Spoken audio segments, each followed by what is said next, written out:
Off the top tonight at 6, we are less than 1 day away from the president's historic visit to Cuba. And the government there is making sure that everything is ready for the moment the president steps out of Air Force One and cements the new U.S. policy of engagement with Cuba. We have live team coverage from the island. We begin with our colleague, Calvin Hughes. Carlos and Cheyenne, we're now just about 23 hours away from the president's arrival here on the island. That is, if he stays true to schedule, leaving Andrews Air Force Base at about 3 o'clock tomorrow and then arriving here just 5 minutes after 5 o'clock. You know, everyone has been talking about the beast, and that is the president's limousine. And earlier today, we had a chance to stop by the American Embassy, and there it was, parked right behind the embassy there, the beast, the limousine that the president will use to travel around the island. And you may recall, too, back in August, the American Embassy opened for the very first time since 1961, the flag going up for the very first time. And the American Embassy will be one of the many stops for the president when he comes here. He will greet the staff as he goes into the American Embassy, which remains a major attraction for tourists when they come here on the island. You know, expectations are very high for the president when he arrives here. He's going to be here for 2.5 days. And I spoke with a lot of Cubans today who have very high hopes. Across from the Capitol building in downtown Havana, people have their lunch or relax and wait for the city bus. We thought it was a good place to get Cubans to react to President Obama's historic visit. Several were in no mood to talk. You don't want to talk? No. But there were some who seemed open to expressing their views. He says that if Obama wants to come over here and get to know Cuba, then he has the right to. This woman says President Obama has good intentions with our country because he is a person who is human before anything. But the most striking and honest comments may have come from 47-year-old Lázaro Vives. He says, I can't explain to you the emotions I feel for Obama's visit. I suffer daily, he says, when I cannot bring home food and I have kids, and our salaries aren't enough to live or survive, and food is scarce. I asked Vives if he feared the government's response for talking so candidly. No, jamás he sentido miedo. No, he says, I have never been afraid. I feel free. I'm not afraid of what they can do or will do. Finally, I wanted to know if he had a message for Cuban exiles in Miami. El problema no es que piensen ellos, sino lo que pensamos nosotros. The problem isn't what they think, it's what we think, he says. They have their situation, but we don't have anything. Vives was very brave to talk with us today. He was very open and honest with his comments as well. Now, major preparations are underway for the baseball game that's coming up on Tuesday between the Cuban national baseball team and the Tampa Bay Rays. They are going to have a baseball game of diplomacy. And you know, as we know, diplomatic relations were restored back on December 17th of 2014 when the president made his announcement.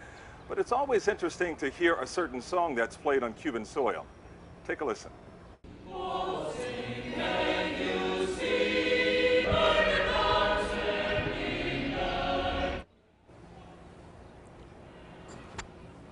A Cuban choir of young people singing the national anthem, all in preparations for Tuesday's game between the Cuban national team and the Tampa Bay Rays. Of course, 50,000 people are expected to turn out as they did back in 1999.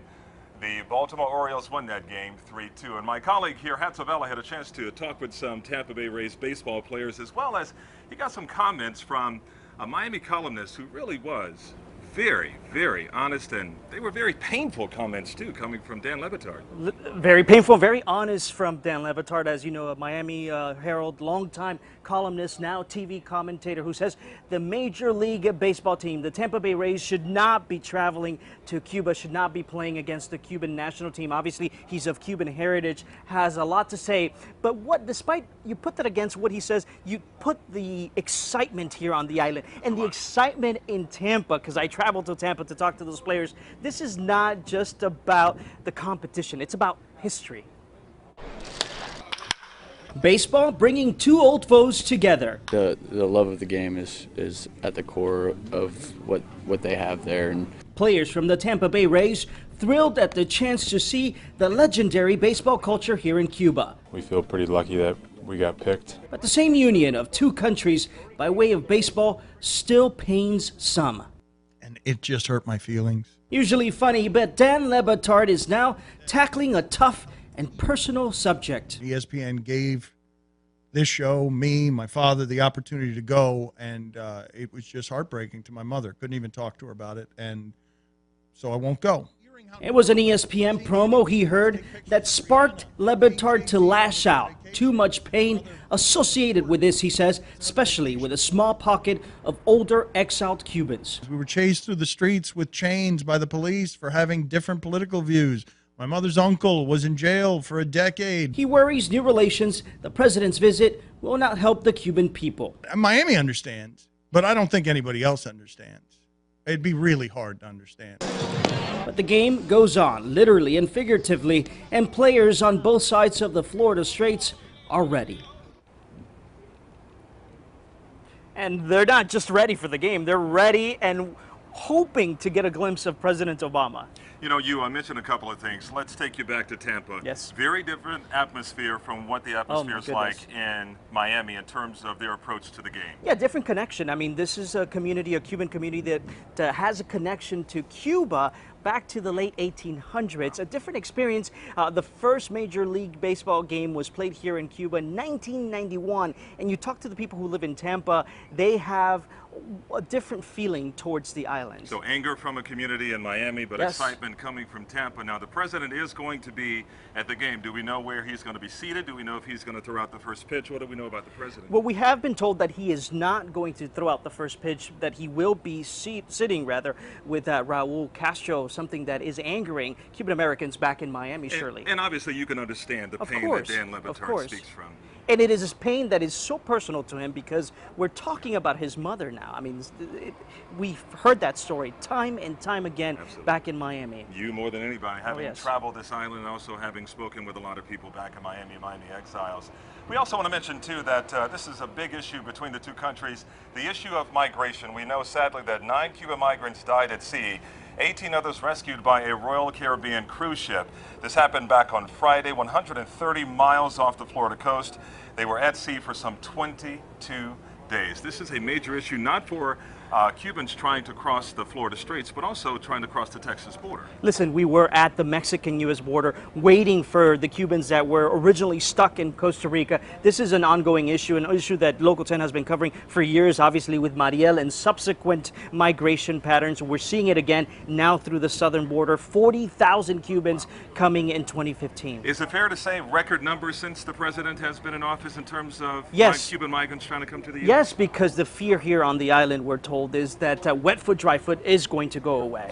The wet foot, dry foot policy, migration issues, a number of issues are going to be discussed. When the president comes here, he will have a state dinner with President Raul Castro, and a number of other issues are going to be spoken about in terms of self-employment, entrepreneurism here on the island. We have you covered every step of the way. We have a lot more coming up at 11 o'clock tonight on the eve of the president's trip here, the first sitting American president to come to Cuba in nearly 9 decades, dating back to 1928 when Calvin Coolidge came here with his wife. We'll see you at 11 o'clock.